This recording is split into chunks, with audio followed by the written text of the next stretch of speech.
Sean todos bienvenidos a la comunidad cristiana Esperanza Viva. Continuando con la serie de mensajes Conociendo a Dios, presentamos a continuación la exposición de la Palabra de Dios por el pastor David Paz, con el tema La soberanía de Dios.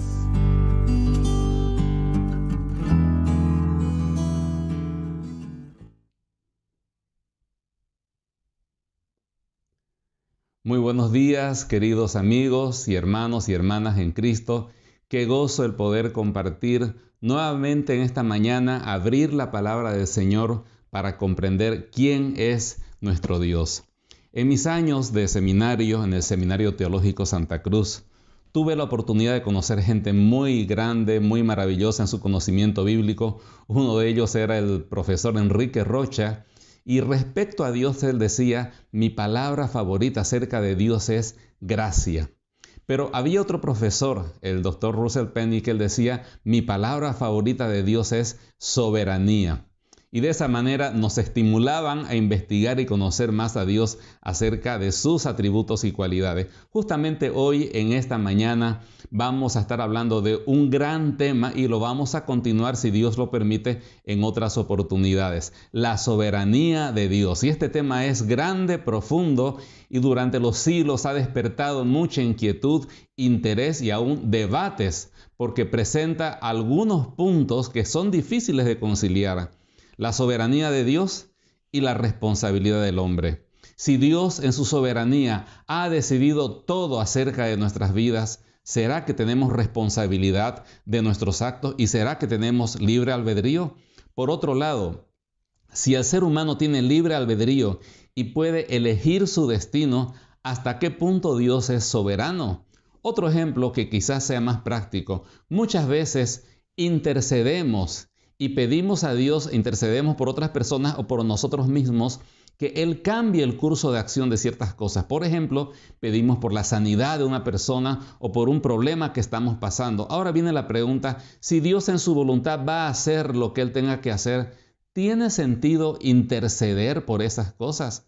Y por otro lado, si nuestra intercesión cambia el curso de acción que Dios tenía en mente, ¿realmente Él es soberano? ¿Me entiendes? Son preguntas interesantes y vamos a intentar en la gracia del Señor dar respuesta a la mayoría de ellas durante los próximos domingos que nos toque traer la palabra del Señor. Hoy vamos a estar hablando acerca de la soberanía de Dios y si me permite, antes de continuar, tengamos un tiempo de oración pidiendo que su Espíritu Santo mismo toque nuestros corazones. Amado Señor, gracias por esta preciosa oportunidad, Señor, de poder pensar y poner nuestras mentes en lo que dice su palabra acerca de usted mismo. Realmente nuestra mente es tan limitada que si no es su gracia, Señor, es imposible que podamos entender quién es usted, Señor. Y gracias porque su Espíritu Santo está presto para ayudarnos a entender quién es usted.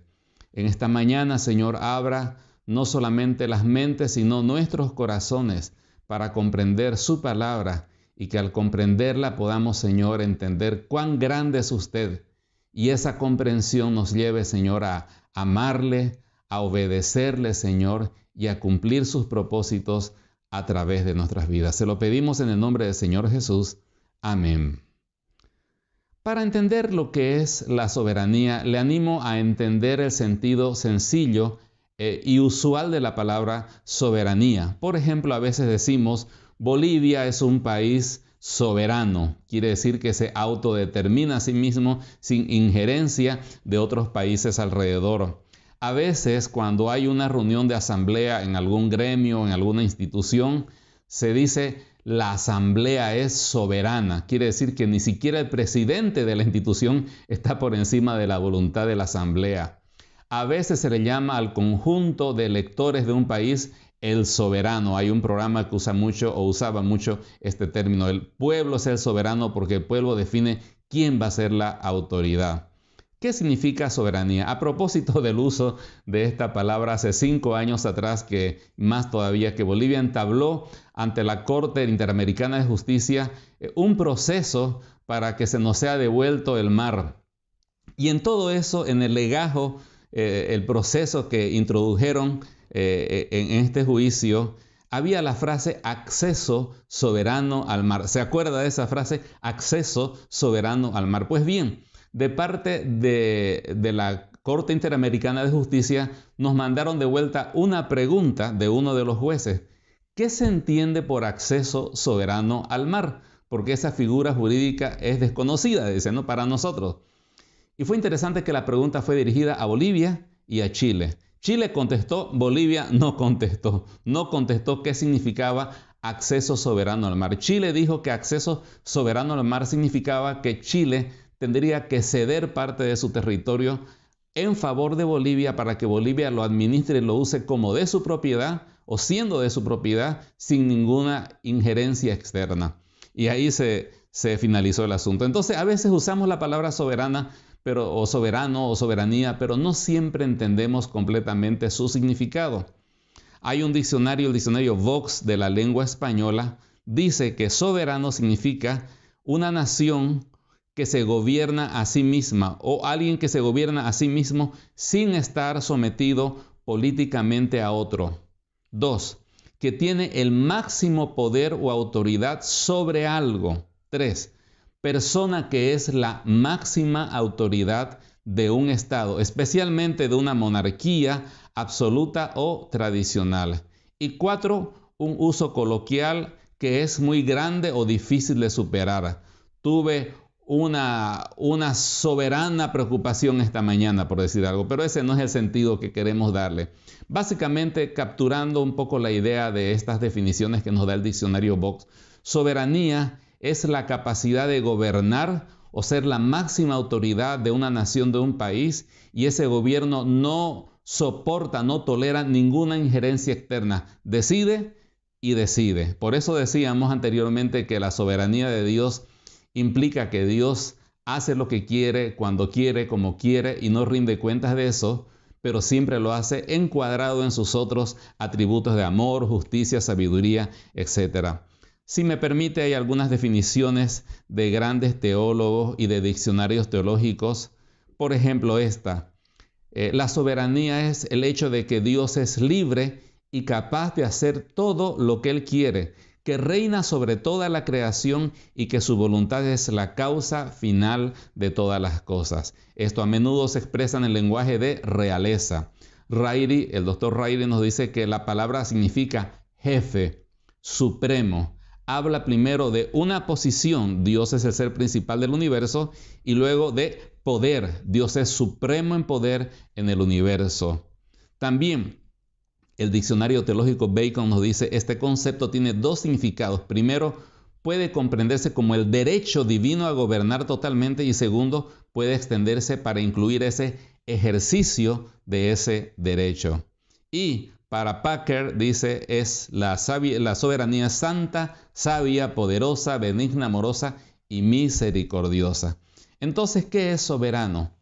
¿O qué entendemos cuando decimos que Dios es soberano? Estamos diciendo de que Él tiene la máxima autoridad, el poder y el derecho para tomar todas las decisiones que Él considere tomar sobre su creación, y no va a rendir cuenta de ninguna de esas cosas, sino que parte de sus prerrogativas decidir sobre nuestras vidas.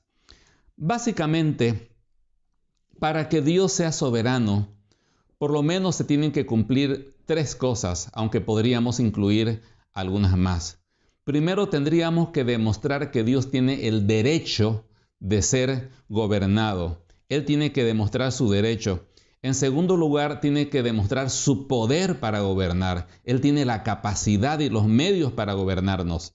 Y en tercer lugar, tiene que mostrar su autoridad para gobernar, o sea que tiene las condiciones idóneas en sí mismo para ser un buen gobernante. Y la pregunta de hoy es, ¿será que Dios tiene las tres cosas? Y la respuesta es, por supuesto, sí. Lo primero que vamos a decir es que Dios es soberano porque Él tiene el derecho para gobernar como creador y sustentador de la creación. Él tiene el derecho.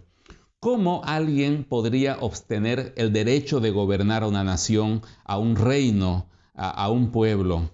Podría ser por sucesión hereditaria. Su padre era rey, él era príncipe, el papá murió, entonces el príncipe se convierte en rey. Podría ser por derecho democrático, el pueblo lo eligió democráticamente en unas elecciones, por tanto tiene el derecho de ser el presidente de esa nación.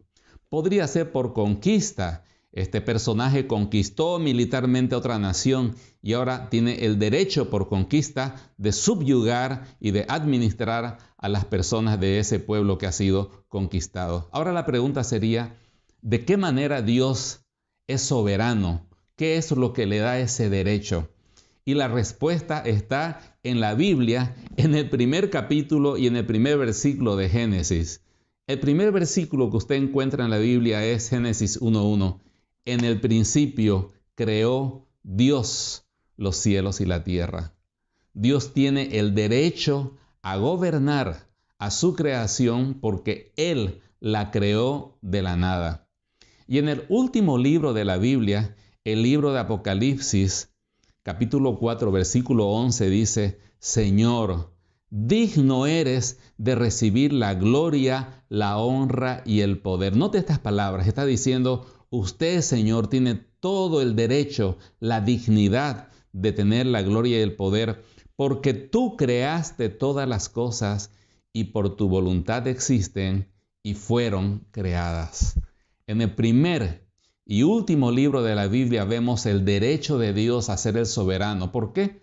Porque Él creó todo de la nada. Colosenses 1:17 aplica este derecho al Señor Jesucristo y añade un concepto aún más amplio. Dice que Dios tiene el derecho porque nos creó y Él mismo sostiene y sustenta la creación. Dice Colosenses 1:17, y Él es antes de todas las cosas y todas las cosas en Él subsisten. No solamente Dios nos ha creado, sino que Él sostiene todas las cosas. Ahora, si Dios es nuestro creador, Él tiene el derecho de tomar la decisión que Él quiera sobre nuestras vidas. Hay veces que en mi vida pasan cosas que no me gustan, o a lo mejor no me gustan las circunstancias en las cuales nací, el país en el cual nací, la cara con que nací o el dinero que tenía. No, puedo quejarme de muchas cosas, pero hay una cosa cierta. Dios tiene el derecho de hacer con su creación como Él quiera. Tanto es así que el apóstol Pablo en Romanos 9, del versículo 19 al 20, plantea una pregunta que realmente es muy profunda. Pero tú me dirás, dice el texto bíblico, entonces, ¿por qué todavía Dios nos echa la culpa? ¿Quién puede oponerse a su voluntad? Respondo, ¿quién eres tú para pedirle cuentas a Dios? ¿Acaso le dirá la olla de barro al que la modeló, ¿por qué me hiciste así? Dios puede crearnos como Él quiera. Dios puede desechar su creación si Él quiere, porque no solamente nos formó a nosotros, sino Él mismo de la nada creó la materia con la cual estamos formados y Él nos dio la vida a nosotros. Por lo tanto, Él puede tomar la decisión que quiera y está en su pleno derecho de hacerlo. Dios tiene derecho sobre nuestras vidas. Si Él nos creó y Él sopló aliento de vida sobre nosotros, entonces la vida que usted tiene y la vida que yo tengo no es nuestra. Es la vida prestada que Dios nos ha dado. Y a veces Dios decide llevarse una vida. Esta semana fue una noticia muy triste, la muerte del doctor Urenda, una persona muy respetada con una vida profesional intachable y de servicio. Yo personalmente oré para que el Señor lo salvara, pero Dios decidió en su soberanía llevárselo. Ahora, esa vida del señor Óscar Urenda era de Dios y simplemente Dios la pidió de vuelta porque es suya. Entendiendo este concepto, una madre que había perdido a su hija, que su hija había muerto, una chica ya en edad de adolescencia, ella oraba al Señor y decía, Señor, gracias por prestarnos a nuestra hija durante estos 13 años. Era tuya, Señor, y tú te la llevaste. Qué profunda comprensión en un momento de dolor, de entender de que ni la vida misma que está en nuestros cuerpos nos pertenece. es simplemente un préstamo de Dios que Él en cualquier momento puede pedirlo de vuelta. Si Dios es nuestro creador, pues Él tiene derecho a guiar nuestras vidas. Así como nosotros creamos objetos, celulares, Biblias, libros, computadoras, y tenemos el derecho de darles el destino que querramos, así como el hombre es dueño del automóvil que creó y puede dirigirlo hacia donde Él quiere para que lo lleve a su destino, de la misma manera Dios tiene el derecho de gobernar nuestras vidas. El salmista dice: reconoced que Jehová es Dios. Él nos hizo y no nosotros a nosotros mismos. Pueblo suyo somos y ovejas de su prado.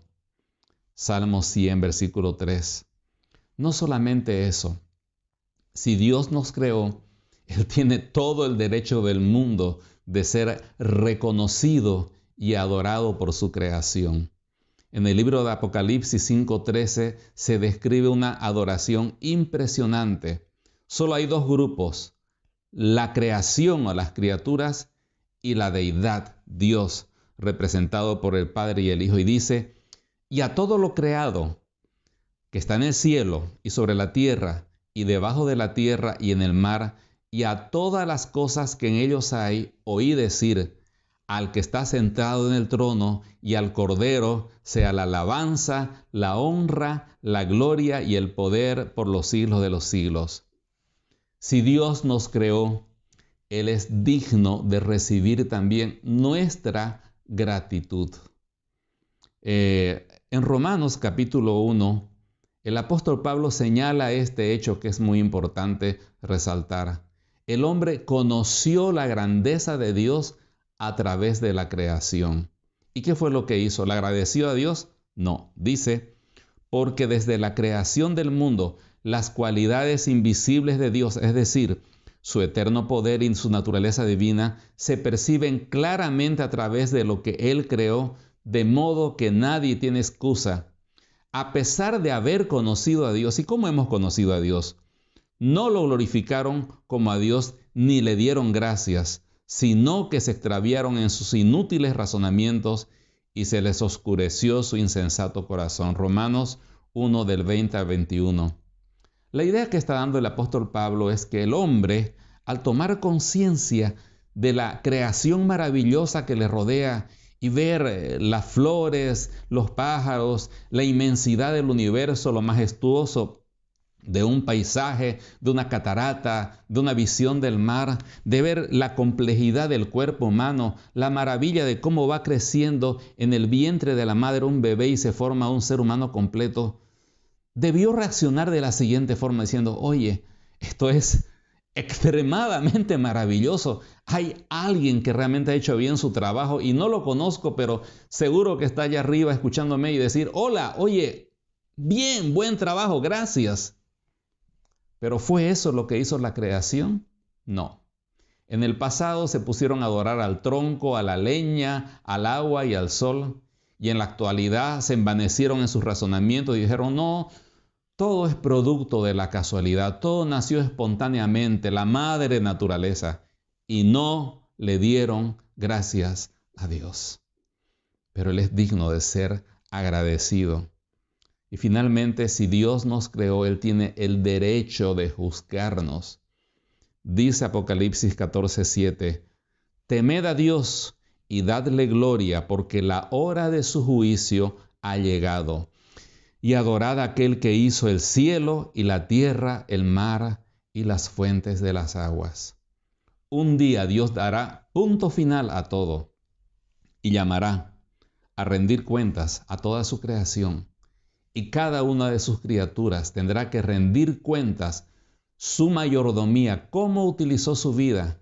Y Dios tiene el derecho absoluto de pedir cuentas, de enjuiciar, de dar retribución y castigo, o de dar reconocimiento y premio. Eso es lo que dice Romanos. Dios definitivamente tiene el derecho absoluto a ser el soberano de toda la tierra, de todo el universo y por ende de nuestras vidas. En segundo lugar, Dios tiene el poder para gobernar. No solamente tiene el derecho, sino Él es soberano porque tiene el poder, la capacidad para gobernar la vida de las personas. Hay un nombre de Dios que se repite por lo menos unas 48 veces a lo largo del Antiguo Testamento y es la palabra Shaddai. Hay muchas especulaciones e intentos de tratar de definir qué significa exactamente el Shaddai, pero nuestras Biblias lo han traducido por el sentido que le ha dado la cultura judía. Y la palabra que se coloca ahí es Dios Todopoderoso. Es tan popular este término de Dios que hasta las películas ha llegado, por supuesto, de una manera muy distorsionada. Pero Dios es el Todopoderoso. Otra palabra utilizada es omnipotente. Omni significa todopotente, que lo puede. Dios todo lo puede y para Él nada es imposible. Hubo un político, y más que político era un emperador. En su época era la persona más temida, más respetada y con la mayor autoridad de todo el imperio. Estoy hablando del imperio de Babilonia. Este hombre, solamente porque se le antojó, podía decir a este hombre lo ejecutan o a este hombre lo enriquecen, y lo que él decía tenía que hacerse tal cual bajo pena de muerte en caso de desobediencia. Por supuesto, este hombre con poder absoluto se corrompió absolutamente y empezó a envanecerse y vanagloriarse. Dios lo sometió a un juicio temporalmente. Y cuando este hombre recupera la razón, dice lo siguiente, lo que voy a decir está en la Biblia, en Daniel capítulo 4, versículo 34 al 35. Mas al fin del tiempo, yo, Nabucodonosor, alcé mis ojos al cielo, y mi razón me fue devuelta, y bendije al Altísimo, y alabé, y glorifiqué al que vive para siempre, cuyo dominio es sempiterno, y su reino por todas las edades. Todos los habitantes de la tierra son considerados como nada, y Él hace según su voluntad en el ejército del cielo y en los habitantes de la tierra, y no hay quien detenga su mano y le diga, ¿qué haces? Nabucodonosor entendió perfectamente el poder de Dios para gobernar, que sobrepasaba en mucho, infinitamente, a cualquier poder que él tuviese o hubiese conocido. Dios, indudablemente, tiene el poder para gobernar. Pregúntese qué pasaría si Dios tuviese el derecho para gobernar y ser el soberano, pero no el poder para ser soberano. Hay un país en Sudamérica, Venezuela, y hay una situación bastante confusa donde hay un presidente que tiene el poder para gobernar, pero muchos juristas y politólogos apuntan que no tiene el derecho para gobernar. Y hay otro presidente que es reconocido por muchos países que supuestamente o técnicamente tiene el derecho por la Asamblea Legislativa para gobernar, pero no tiene poder. Ahora, ¿cómo es Dios? ¿Es un Dios que tiene el derecho pero no el poder? No, Dios tiene todo el poder para gobernar. Él tiene poder para crear y sustentar, y eso hemos hablado hace un momento atrás, así que no hago una mayor ampliación. Pero no solamente Dios crea el universo y crea la naturaleza. Él tiene poder para producir una nueva creación, un nuevo corazón en la vida de las personas. Tiene poder para rescatar y salvar al hombre. Tiene el poder para agarrar a una persona que está aprisionada por el vicio, por el alcohol, por las drogas, por los malos pensamientos. Tiene la capacidad de tomar a una persona que está con su mente lleno de odio, de maldad, de crímenes, o esclavizado por el sexo, por el mal uso del sexo, esclavizado por sentimientos de amargura y de rencor. Y tiene la capacidad de tomar a esta persona, transformar completamente su mente, transformar su corazón y darle un corazón agradecido, un corazón en paz, un corazón que le ame, que aborrezca el pecado y un corazón que sea capaz de servirle de corazón, porque Dios tiene la capacidad de transformar y de salvar a las personas completamente. Las rescata de la condenación, las transforma, le da una nueva mente, un nuevo corazón y las hace personas diferentes. Dios tiene poder para salvar y transformar. Dios cumple sus propósitos a pesar de las circunstancias. Dice la palabra del Señor que a los que aman a Dios, Dios hace que todas las cosas, aun las que son negativas aparentemente, cooperen para su propio bien. Dios puede intervenir en el mundo como Él quiera, porque Él es Dios. A veces una temática de la ciencia ficción es si pudiésemos ir al pasado y cambiarlo, ¿cómo alteraría nuestro presente? Pues bien, Dios vive fuera del tiempo. Él podría afectar nuestro pasado y transformar completamente nuestro presente y ni nos daríamos cuenta que eso ha ocurrido, porque Él tiene el poder para hacerlo. No lo hace, pero tiene el poder para hacerlo. Y finalmente Dios tiene poder para cumplir sus propósitos, aún a pesar de la maldad de las personas. Piense en el momento cuando estaban crucificando al Señor Jesucristo. Él era el Hijo de Dios, era Dios mismo, que Él voluntariamente dio su vida. Nadie me quita la vida, yo la doy, dice, y la vuelvo a tomar. Pero en ese momento Satanás estaba gozando. Toda la horda infernal de demonios se estaban divirtiendo con todo lo que le estaban haciendo al Hijo de Dios. Los fariseos estaban felices de poder ejecutar por fin a esta persona que la consideraban peligrosa. Y en fin, aparentemente todo estaba perdido.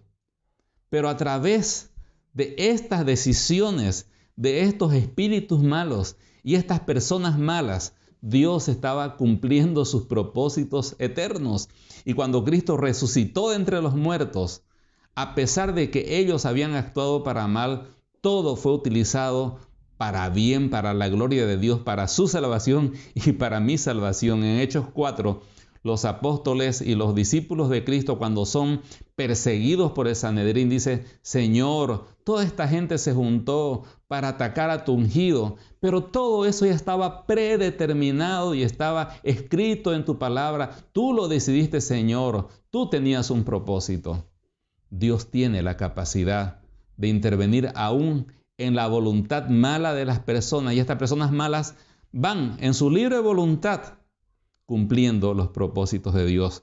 Dios tiene el poder para hacer lo que quiera, cuando quiera y como quiera. Dios tiene el poder. Entonces, ¿por qué es soberano? Porque tiene el derecho, tiene el poder. Pero finalmente Dios tiene la autoridad. Y cuando hablamos de la autoridad, hablamos de la facultad, la capacidad intrínseca, las cualidades morales y técnicas, si usted lo quiere, para gobernar a un país o a un reino. Y Dios tiene esa autoridad. Se ha modificado la fecha de las elecciones y, si Dios quiere, el próximo 18 de octubre se celebrarán las elecciones presidenciales en nuestro país. Y probablemente usted y yo iremos a nuestro lugar de votación y ahí registraremos nuestra voluntad. Y elegiremos a aquella persona que consideramos que reúne las cualidades idóneas para ser el presidente de nuestra nación. Ahora, según las encuestas de diferentes medios, bastante serios por cierto, se dice que hay un 20% aproximadamente de indecisos. ¿Por qué hay esa indecisión? Le diré por qué. Porque la gente no sabe por quién votar. Porque mira aquí, mira allá, y no ve una persona que reúna las cualidades que se necesitan para gobernar a un país. Mencionaré solamente dos. Un buen presidente para Bolivia hace falta que sea justo, correcto, que ande en rectitud y que pueda dar a cada cual lo que se merece y actuar sin parcialidad, ser completamente imparcial. ¿Cuál de los candidatos que tenemos es realmente justo? La complico un poco más. Hace falta de que el candidato sea veraz. Significa que cuando dice algo, está diciendo la verdad y no está mintiendo. Yo le hago una pregunta. ¿Cuál de los candidatos es veraz, que ha dicho algo y lo ha cumplido 100%? Estamos en problemas, ¿no le parece? Y se entiende el por qué hay tanta indecisión. ¿Y qué de Dios? Dios tiene las cualidades que le dan esa autoridad moral para gobernar, las condiciones y las facultades de un buen soberano. Fíjese lo que dice su palabra en Apocalipsis 15, del 3 al 4. y cantan el cántico de Moisés, siervo de Dios, y el cántico del Cordero, diciendo: grandes y maravillosas son tus obras, Dios Todopoderoso. Ya lo dijimos, justos y verdaderos son tus caminos. ¿Cómo son los caminos de Dios? Justos y verdaderos. Rey de los santos. ¿De quién es rey? De los santos. Dice: ¿quién no te temerá, oh Señor, y glorificará tu nombre? Pues solo tú eres santo, apartado del pecado, por lo cual todas las naciones vendrán y te adorarán, porque tus juicios se han manifestado. Dios es justo y Dios es veraz. Salmo 9, versículo 7 dice: pero Jehová permanecerá para siempre, ha dispuesto su trono para juicio, él juzgará al mundo con justicia y a los pueblos con rectitud. De hecho, no es que Dios sea justo porque Él se adecúa o se comporta conforme a nuestro criterio de justicia. Ni tampoco Dios es veraz porque cuando dice algo se adecúa a nuestro concepto de veracidad. Es completamente al revés. Entendemos lo que es la justicia viendo quién es Dios. Él es la norma de lo que es justo. ¿Qué es lo justo? Lo que Dios hace, lo que Dios es. ¿Qué es lo verdadero? ¿Quién es Dios? De hecho, si sacamos a Dios del panorama, de la ecuación, de la escena, carecen de significado estos términos. Pensemos, por ejemplo, en la justicia. A lo largo de la historia, cada pueblo ha intentado establecer un conjunto de leyes para autogobernarse, algunas mejores que otras. Pero donde todos los pueblos han fallado es en cumplir las mismas leyes que ellos han determinado. El sistema de leyes una y otra vez en cada nación, en cada pueblo, en cada parte de la historia, en cada rincón del mundo ha sido roto por sus propios gobernantes. Ni los mismos gobernantes pueden cumplir las leyes a cabalidad. Ellos mismos infringen, ellos actúan con parcialidad, favoreciendo al uno en desmedro del otro y mueven la ley, tuercen las leyes de acuerdo a su conveniencia. Inclusive sacan leyes que están completamente fuera de lo legítimo. Están en el terreno legal, pero no es legítimo lo que hacen y favorecen sus propios intereses. ¿Por qué? Porque hemos sacado a Dios del concepto de la justicia y cuando Dios desaparece, también desaparece toda la justicia. Por ejemplo, si quitamos a Dios de nuestra mente y asumimos que venimos por evolución, la evolución dice que hemos llegado a este punto de nuestro ciclo evolutivo gracias a la selección natural y a la supervivencia del más fuerte. Eso es lo que dice la evolución. Entonces, si estamos aquí gracias a que el más fuerte se sobrepone al más débil y transmite sus genes fuertes a la próxima generación, entonces le hago una pregunta. ¿Qué de malo tiene que yo agarre y me entre a la casa de mi vecino, lo mate, le quite sus bienes, me apropio todo lo que él tiene y me lo guarde en mi bolsillo y haga el crimen perfecto? ¿He hecho algo malo? No, porque Dios no existe.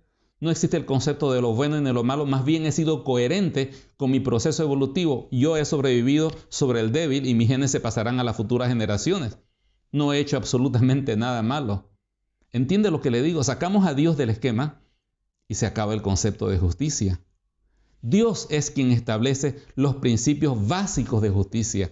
De hecho, que el primer código de leyes en la historia de la humanidad, y esto lo estudian los abogados cuando estudian derecho, se encuentra del Génesis al el Pentateuco, Génesis, Éxodo, Levítico, Números y Deuteronomio. Allí está el primer conjunto de leyes, la primera nación en la historia que tuvo una estructura jurídica coherente que gobernó su país. Por otro lado, la palabra de Dios establece los principios básicos de justicia, que todos los hombres son creados por Dios iguales ante Dios. Y por lo tanto, cada persona merece el mismo trato, el mismo respeto y los mismos derechos. Por otro lado, la palabra de Dios establece que todo hombre rendirá cuenta de su vida ante Dios. No existe justicia si no hay ante quién rendir cuentas. La Biblia establece que Dios hará que un día toda persona rinda cuentas de su vida. Y la esencia de toda esa ley está prácticamente resumida, extractada en una frase que dijo el Señor Jesucristo. Él dijo, toda la ley y los profetas se puede resumir en lo siguiente: amarás a tu Dios con todo tu corazón, con toda tu mente, con toda tu alma, con todas tus fuerzas, y amarás a tu prójimo como a ti mismo. Entonces, ¿quién define lo que es justo? Dios define. ¿Y cuál es la base de la justicia? Amor a Dios y amor al prójimo. No es la conveniencia mutua, la conveniencia de la comunidad, el pragmatismo, el utilitarismo, qué sé yo, la ética situacional, lo que usted quiera poner allí. No, es lo que Dios ha establecido. Dios establece claramente qué es justo. Pensemos en la verdad. Ocurre lo mismo. Sacamos a Dios de la escena y la verdad carece de significado, se vuelve algo hueco, soso y sin sentido. ¿Cómo la manejan la verdad nuestros gobernadores y los políticos? Cada vez que decimos es un político, casi estamos diciendo es un mentiroso. Lo dijo por razones políticas, no es honesto, es mentiroso.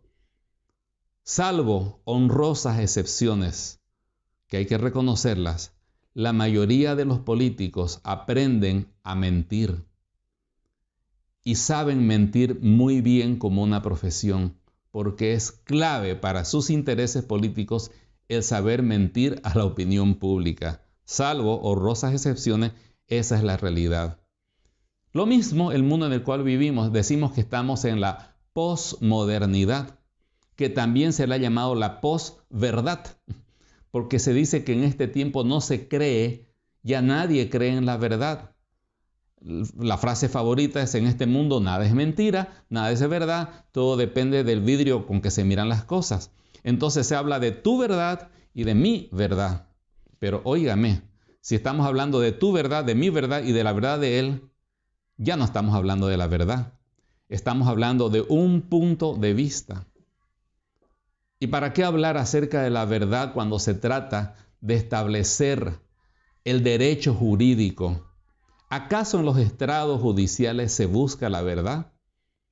O quizás lo más normal, lo más común es que cada uno trate de torcer la ley, no para determinar cuál es la verdad, sino cumplir con los teje-menejes de la ley, favoreciéndome en mis intereses personales. ¿Se busca la verdad? No se busca la verdad. Se busca satisfacer los intereses de las personas. Ahora, solamente Dios establece qué es la verdad. Para conocer la verdad, en primer lugar, tendríamos que tener una visión completa, cabal y perfecta de todas las cosas. El ser humano por naturaleza tiene una mente limitada, no solamente por su cerebro, sino que su mente misma está afectada por el pecado y su corazón por su mala inclinación, de tal manera que nuestra perspectiva, la suya, la mía, es una perspectiva subjetiva. Nuestros sentidos pueden ser engañados y nuestra mente y corazón están afectados de tal manera que nosotros no podemos determinar qué es la verdad.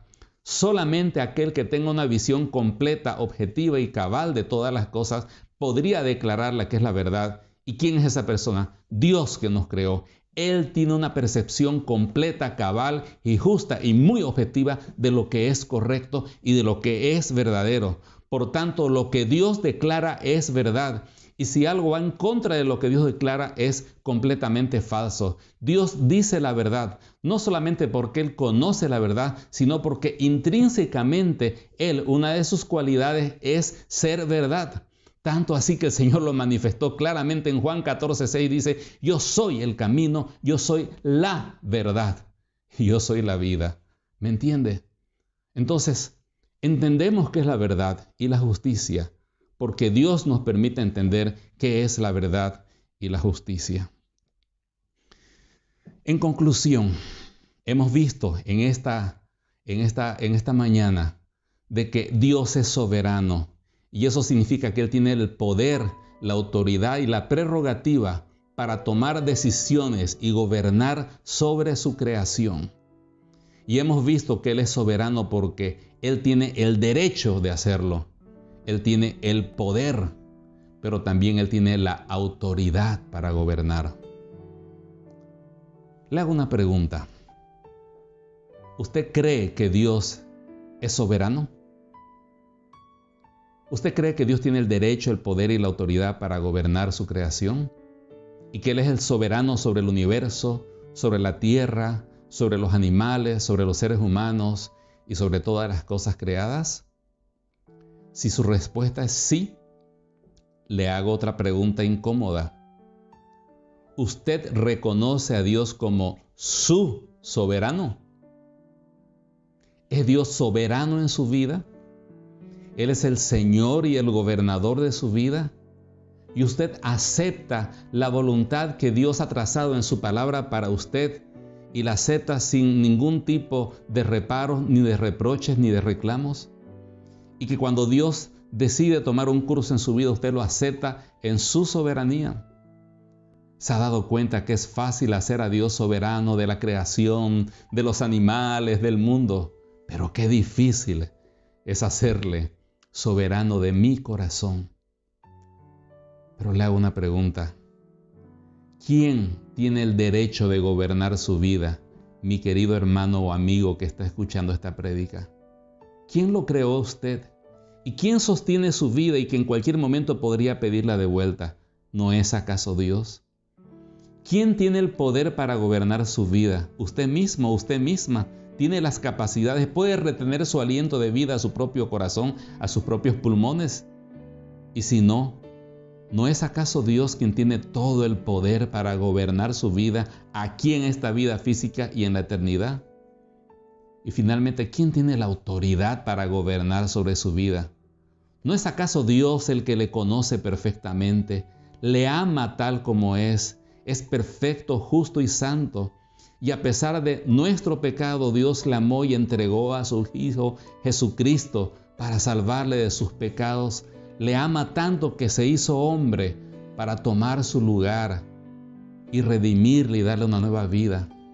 Pues entonces, si Dios reúne todas las cualidades, ¿por qué no reconocerle como el soberano de nuestra vida y decirle: Señor, tú eres mi Señor, tienes todo el derecho de gobernar mi vida, mi corazón, mis decisiones, de entregarte todos mis planes, todo lo que soy y tengo y lo que podría hacer para que tú lo gobiernes? Señor, te entrego mi corazón y decirle: Señor, perdóname por ser quien soy, límpiame y por la sangre de Cristo, hazme una nueva persona. Le quiero animar no solamente a reconocer a Dios como el soberano de todo, sino el soberano de su vida, de mi vida. Que el Señor le bendiga grandemente.